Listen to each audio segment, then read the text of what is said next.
संस्कृत भाषा ज्ञान चैनल में आपका बहुत बहुत स्वागत और हार्दिक अभिनंदन है।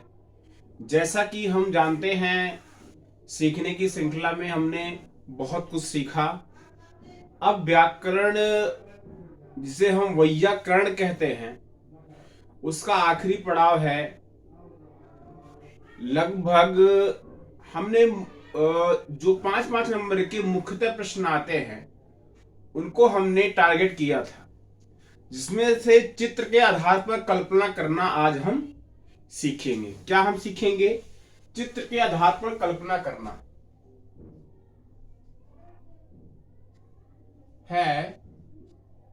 चित्र के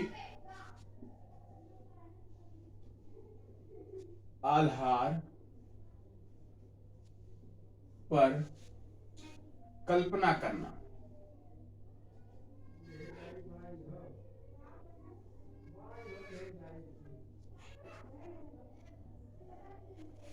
अब चित्र के आधार पर कल्पना कैसे की जाती है? कहने का मतलब क्या है? आपकी जैसी ये स्क्रीन है, मान लो ये तो व्हाइट बोर्ड है, आपके स्क्रीन पर एक चित्र आ जाता है। उस चित्र को देख करके आप अपने मस्तिष्क में कल्पनाएं करते हैं कि इस चित्र में जो दिया गया है उसका क्या मार्मिक अर्थ होगा।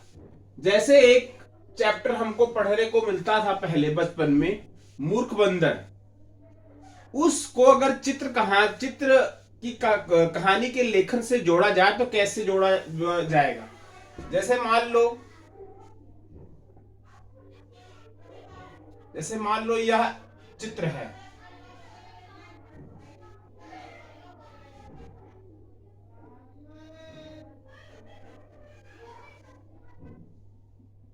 मेरी ड्राइंग उतनी अच्छी नहीं है और इस पे एक व्यक्ति लेटा हुआ है।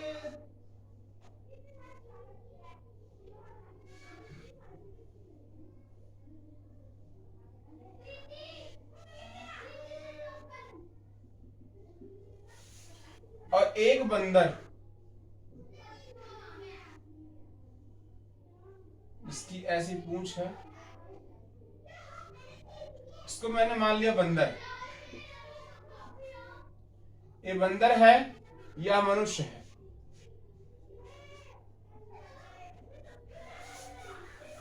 यह पिक्चर हमारे सामने आया। दूसरे जो है चित्र में बिल्कुल सेम ऐसे ही सैया पर लेटा हुआ है। इसको हम सैया मान रहे हैं, जिसे आप बोलते हो बेड, बेड या सैया। इस पे लेटा जाता है। तो बेड सैया पर एक व्यक्ति लेटा हुआ इसमें भी दिखाया गया।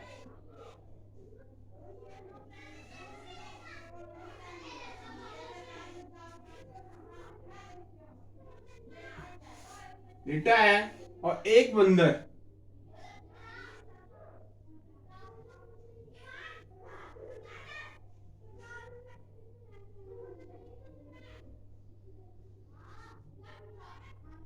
एक बंदर है। इस सैया पर एक बंदर लिया है और यहां पर एक मक्खी बैठी हुई है। इसकी नाक है, मान लो यहां पर नाक बनाना भूल गए, नाक। इस नाक पर एक छोटी सी मक्खी बैठी हुई है।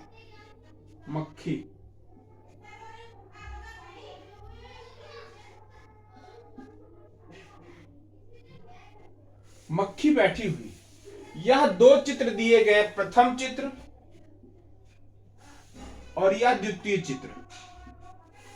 अब दो चित्र के माध्यम से हमको आपको कहानी एक बनानी है। और इसके हाथ में यहां पर एक चीज और है। इस हाथ में खड्ग को लिए हुए है। यह क्या है? तलवार। क्या है? तलवार।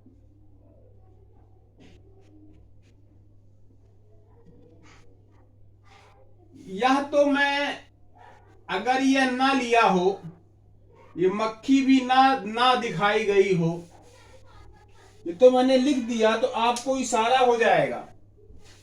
मान लो कुछ नहीं है, लेकिन फिर भी हमें देखने में तो समझ में आ रहा है। कि यह एक चारपाई है, यह एक बंदर है और बेड पे लेटा हुआ है, इतना तो समझ में आ रहा है। साथ में इसके यह, क्योंकि मेरी ड्राइंग उतनी अच्छी नहीं है, नहीं तो ये आपको दिखता भी कि तलवार है, और यह मक्खी भी दिखती, या मक्खी भी दिखती।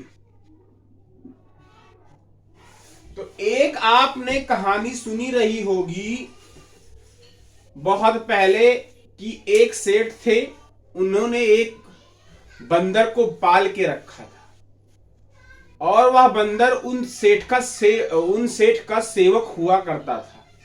उनकी वह दिन रात देख रेख करता था और सेठ भी उस बंदर को अपने पुत्र से बढ़कर के मानता था। वह हरदम सेठ के साथ रहता, फुदकता, कूदता, खेलता और उनकी हर एक छोटी से छोटी, बड़ी से बड़ी चीज का ध्यान रखता था। लेकिन एक दिन गर्मी का समय था, गर्मी के समय की बात है, सेठ सो रहे और वह सेवक बंदर उन सेठ को पंखे से हवा दे रहा था। लेकिन हवा देते देते उसने देखा कि सेठ की नाक पर एक मक्खी बार बार आकर के बैठ रही है। उसने कई बार प्रयत्न किया कि उस हवा से, उस पंखे से उसको, मक्खी को हटाया जाए। मक्खी हटती लेकिन दोबारा से आकर के फिर उसी नाक पर बैठ जाती। यह क्रिया, क्योंकि वह सेठ का सेवक था, उसे गुस्सा आने लगा धीरे धीरे बंदर को। बंदर सोचने लगा, आखिरकार कब तक यह मक्खी जब तक जीवित रहेगी तब तक जो है मेरे सेठ को परेशान करती ही रहेगी। कुछ ऐसा उपाय किया जाए, इसका अंत ही क्यों ना कर दिया जाए। मूर्ख बंदर यह सोचने लगा। अब उसने मारने की युक्ति के लिए उसने देखा कि सेठ के यहां एक तलवार पड़ी थी। उस तलवार को उठा लाया और तलवार को उठा करके ले आता है और तलवार की धार से, तलवार में धार थी, और देखता है कि मक्खी को अब की बार बैठने दो नाक पे। जैसे ही नाक पे बैठेगी वैसे ही इसको मार दूंगा। जैसे ही नाक पर मक्खी बैठती है, बंदर हाथ में तलवार लिए हुए था ही, वैसे ही वह उस तलवार से बंदर से मक्खी को मार देता है। बोए भगवान! जैसे ही मारता है, इस मूर्ख बंदर को क्या कहें। मक्खी का कुछ नहीं होता है, लेकिन सेठ के नाकों से खूनों की धार निकलनी लगती है। खूनों की धार देख करके बंदर भी चौंक जाता है और उसे अपने किए पे पछतावा होने लगता है। उसे समझ में आ जाता है कि हाँ, हमने गलती कर दी थी। इस कहानी का आप एक शीर्षक बना सकते हैं, कल्पना करके। क्या कल्पना करके? कि मूर्ख बंदर।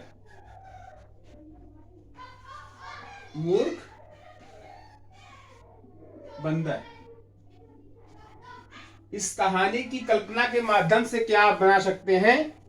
मूर्ख बंदर।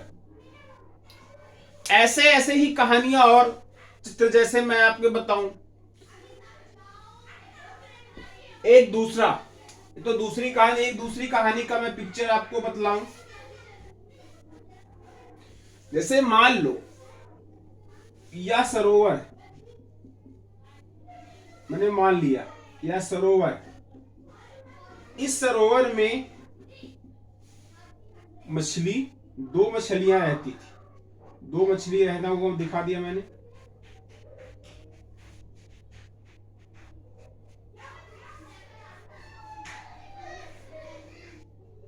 एक कच्छप,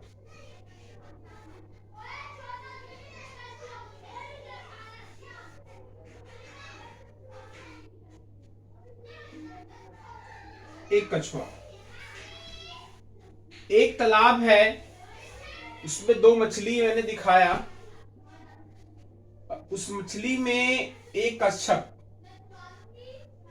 एक कच्छप को दिखाया गया और दो लोग आपस में बातचीत कर रहे थे। यहां पर भी क्या है, दो व्यक्ति हैं।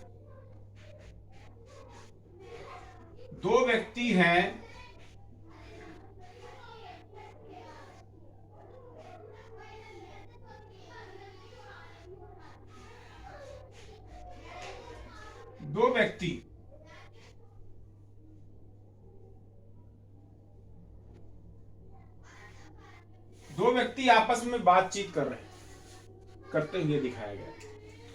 तो यह एक संस्कृत की कहानी थी। प्रथम चित्र में दो व्यक्ति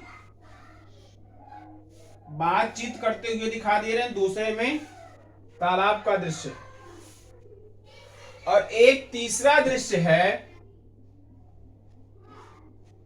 जिसमें एक जाल में, यह जाल है, इस जाल को में दो मछलियां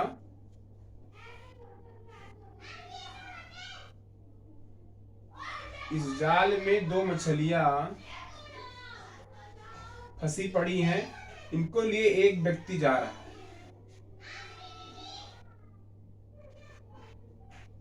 इनको लिए एक व्यक्ति कंधे पे टांग के मानो जा रहा है,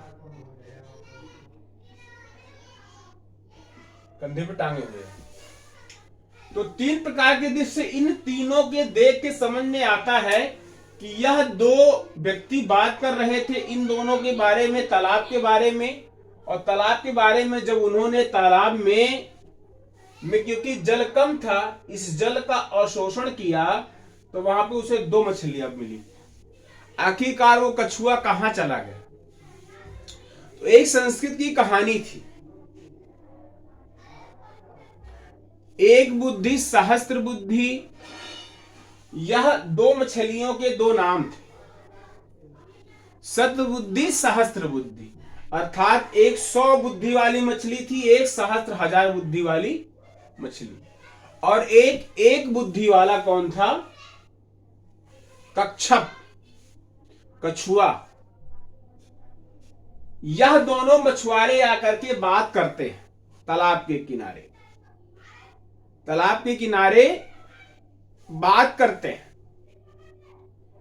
कि इसमें पानी कम है, कल हम आएंगे और इस पानी को सुखा करके जितने भी इसमें की मछलियां होंगी और जीव होंगे, कछुए होंगे, उनको पकड़ के लेकर के जाएंगे। सतबुद्धि और सहस्त्र बुद्धि नाम की मछलियों से आकर के कछुआ कहता है, तुमने उनकी बातें सुनी? वे दोनों जो बात कर रहे थे, उन्होंने कहा हाँ हमने भी सुनी।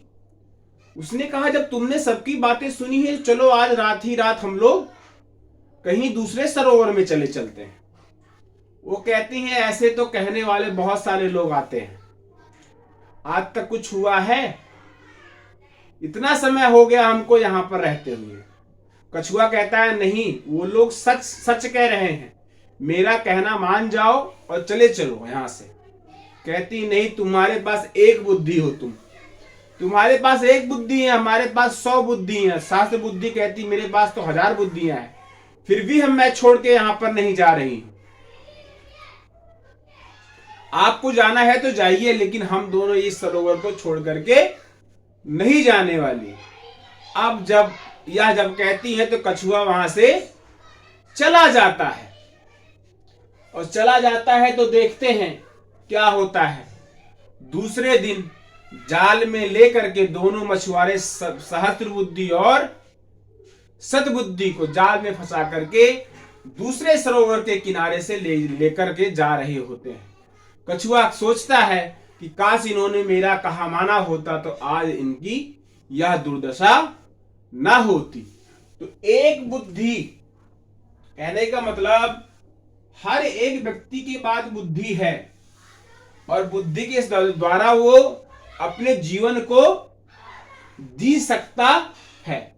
तो इसका टाइटल कई प्रकार से हम रख सकते हैं कि बुद्धि की विजय होती है या बुद्धि जया। संस्कृत में अगर लिखना हो तो क्या रख सकते हैं इसका? बुद्धि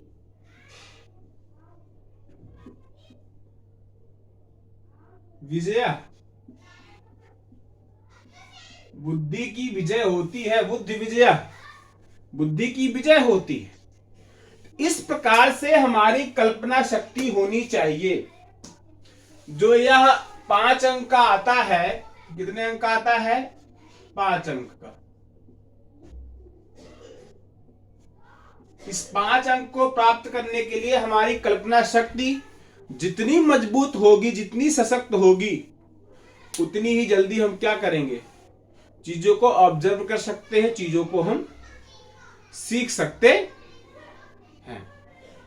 आपको कैसा लग रहा है जो बताइएगा। और कुछ अगर और चर्चाएं करनी होगी इस पे, चित्र के आधार पर कल्पना करने का, तो और बताइएगा। क्योंकि चित्र बनाना हमको उतना अच्छे से आता नहीं है, लेकिन सिखाना हाँ, कल्पना कर करके कहानी को बताना बहुत ही अच्छे तरीके से हमको आता है। आपको हम बतलाते रहेंगे, सिखाते रहेंगे। कमेंट के माध्यम से जरूर बताइएगा आपको कैसा लगा। अंत में मैं यही कहना चाहूंगा, आपका साथ हमें मिलता रहे। और अंत में जयकारे साथ भारत माता की जय। जय हिंद, वंदे मातरम। बहुत बहुत धन्यवाद।